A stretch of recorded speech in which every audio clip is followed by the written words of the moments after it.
दोस्तों कल्पना कीजिए एक ऐसा समय था जब दुनिया के कोने कोने से हजारों छात्र भारत आते थे सिर्फ ज्ञान की तलाश में। एक ऐसा स्थान जहां 700 साल तक ज्ञान की अग्नि प्रज्वलित होती रही और जिसके पुस्तकालयों में इतना ज्ञान भरा था कि एक आक्रमणकारी ने उसे खत्म करने के लिए उसमें आग लगाई जो कि 3 महीने तक जलती रही। यह कहानी है नालंदा स्कूल की, एक ऐसा स्थान जो केवल भारत का ही नहीं बल्कि पूरे विश्व का बौद्धिक केंद्र था। तो चलिए समय के पहिए को घुमाते हैं और इस अद्भुत विश्वविद्यालय की अनसुलझी यात्रा पर निकल चलते हैं।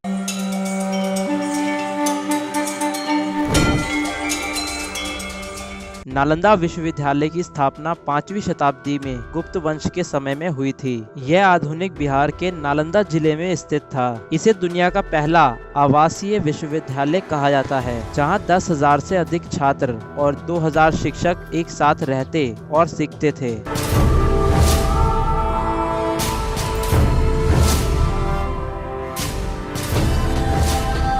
नालंदा विश्वविद्यालय की स्थापना 5वीं शताब्दी में गुप्त सम्राट कुमार गुप्त प्रथम ने की। इसके बाद हर्षवर्धन और पाल राजाओं ने इसे और समृद्ध किया। नालंदा सिर्फ एक शिक्षा केंद्र नहीं बल्कि एक वास्तुशिल्प चमत्कार था। विश्वविद्यालय में पुस्तकालयों की 3 विशाल इमारतें थीं, रतन सागर, रत्नोदधि और रतंजक। इनमें लाखों पनडुब्बियां थीं जो भारतीय दर्शन, ज्योतिष, गणित, आयुर्वेद और बौद्ध धर्म जैसे विषयों पर आधारित थी।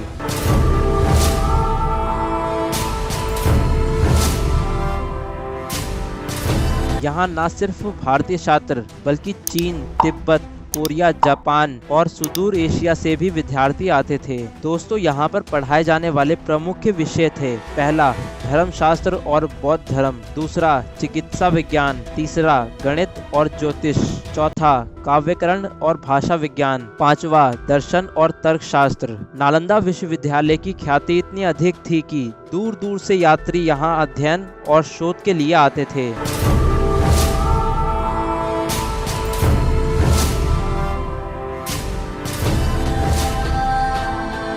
चीन के यात्री हेनसांग ने नालंदा को ज्ञान का स्वर्ग कहा। उन्होंने बताया कि यहाँ के शिक्षक और छात्र अद्भुत विद्वान थे। इत्सिंग ने भी अपनी यात्रा में नालंदा की प्रशंसा की और इसकी शिक्षा प्रणाली का वर्णन किया।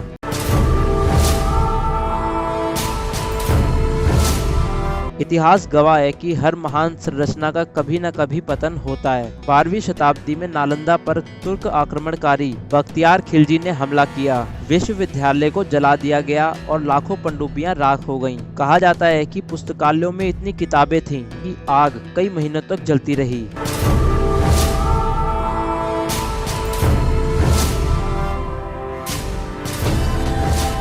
हालांकि नालंदा का पतन हो गया लेकिन इसकी विरासत अमीर रही। 2014 में नालंदा विश्वविद्यालय को आधुनिक स्वरूप में पुनर्जीवित किया गया। आज यह विश्वविद्यालय ज्ञान के नए आयाम स्थापित कर रहा है।